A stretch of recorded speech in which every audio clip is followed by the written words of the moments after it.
everyone. Today I'm going to talk about choosing a website builder. So, as an online business owner, you know that your website is one of your most valuable assets. It's the first thing potential customers see when they search for your products or services, and it's where they go to learn more about you and what you offer. So choosing a website builder that will give you the tools you need to create a website that looks great and works perfectly for your business is important. So what I'm going to talk about are some of the website builders that are out there. This isn't a comprehensive list, but it's it's a list of the most popular ones, and we're going to break down which ones are best. So we're going to start off with WordPress. It is the most popular, and honestly, it's my preference when working with when building a website or maintaining a website. A lot of people may not find WordPress to be user-friendly because there is more to it with setting up a WordPress website.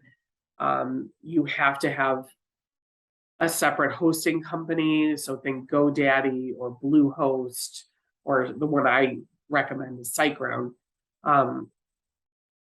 And so you set up the hosting provider, and let's just use SiteGround as an example. Again, I recommend that one. And so when you purchase that hosting platform, that hosting service, you then can install WordPress on the hosting service. So let's say I'm logged into my SiteGround account and I go to create a website. It's going to allow me to create a WordPress website. Now, that doesn't mean you need to log into SiteGround to manage the WordPress website. You can. There is a way to log into WordPress, log into the back end of WordPress without going through SiteGround. So, but the point is that if you're going to have a WordPress site that you own, so let's also talk about, there's WordPress.com and there's WordPress.org. If you create a site on WordPress.com, you don't own that. It's your website will be, the URL for your website will be, let's say domain.wordpress.com, where if you set up a website through WordPress.org, it's domain.com. So my domain is runwithitva. So runwithitva.com is what you use to get to my website. If I were to set up my website on WordPress.com, then it would be runwithitva.wordpress.com. I hope that made sense. Now, so you want to purchase your domain, again, using the example, runwithitva.com. Then you purchase the hosting, and then from the hosting provider, you install WordPress. And then you're off to the races as far as building a site. Now, within that, there are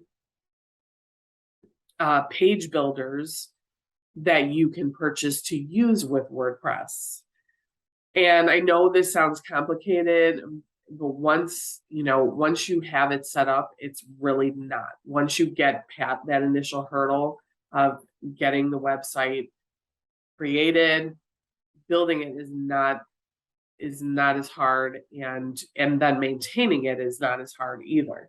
And the other thing with WordPress is it does give you a lot more flexibility than some of these other platforms. Now, with as I was talking about page builders, I use Elementor. And yes, it's a separate thing that I pay for. They do have a free version, but it is a separate thing that I pay for, and I install it on my WordPress website as a plug. It's a plugin. And that gives me the ability to have a drag and drop builder that can do so many different things without coding, without special coding, and allows me to be more versatile when I'm creating my website, and allows a lot more options. So yes, WordPress does sound complicated, and it sounds a little daunting, especially if you're not a techie, but that's where someone like me can come in and help you with that. And I don't necessarily have to build it for you, although I'm happy to do that, but you can also, purchase a drop-in tech call with me, and I can kind of walk you through how to purchase your domain, how to purchase the hosting plan, and how to install WordPress, and then kind of give you an overview of how to start building in WordPress. So that's WordPress in a nutshell. Again, you feel free, you don't even have to purchase time with me. You can set up a free complimentary call, and we can talk through it a little more if you need. And I'll have those links underneath this video. So the second most popular platform, I should say, is Squarespace. It's, again, says, complicated and daunting as WordPress, as far as from an initial setup standpoint. Okay. Squarespace is more of a drag and drop builder, and, from the get-go. Doesn't mean that there still isn't a learning curve with it. But a lot of people find it to be a lot more user-friendly. And I'd say, with Squarespace, I've talked to a lot of photographers that use Squarespace.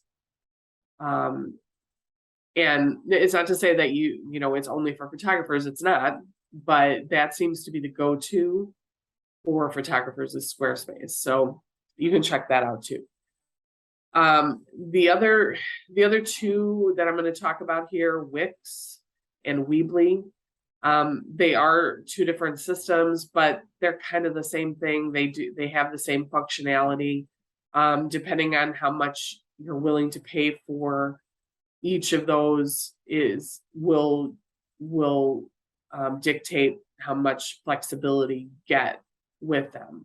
And that's where, something like WordPress or Squarespace may be a little more cost effective, because you're paying for the platform, and you get all that versatility without having to pay extra. Where with Wix and Weebly, you can set up a basic website, but you don't necessarily, every little thing that you want to do, it could end up being that you need to upgrade your plan in order to be able to do it. So those are things that you can, as you're pricing these out yourself, you can certainly, you can evaluate that at that time. The last one I'm going to talk about is Shopify. Shopify is geared more towards e-commerce businesses. So if you have products you're selling, Shopify is a great option for you. It's a website builder. It can track your inventory. It can do all that stuff that you need when it comes to running an e-commerce website. But again, WordPress can, you can run an e-commerce site on WordPress and on Squarespace and on Wix and Weebly. But again, how you do it is going to be different. It might be more cost effective than Shopify. That's something you have to investigate as you're looking at pricing. With WordPress, it's really about plugins, and some plugins you have to pay for and some are free. So, if you're building an e-commerce site, excuse me, you can purchase WooCommerce, which is a WordPress plugin that you can install on your site, and that will allow you to set up your store on your WordPress website. But again, you know, it is a fee, but is it more cost effective to pay for that than to pay for Shopify? You know, only you can make that decision. So I hope this has been helpful talking about these different website builder platforms. You know, there's definitely a lot more to it that I can break down in future blog posts, but this is just kind of, you know, giving you some information as you do your homework on what website builder to use.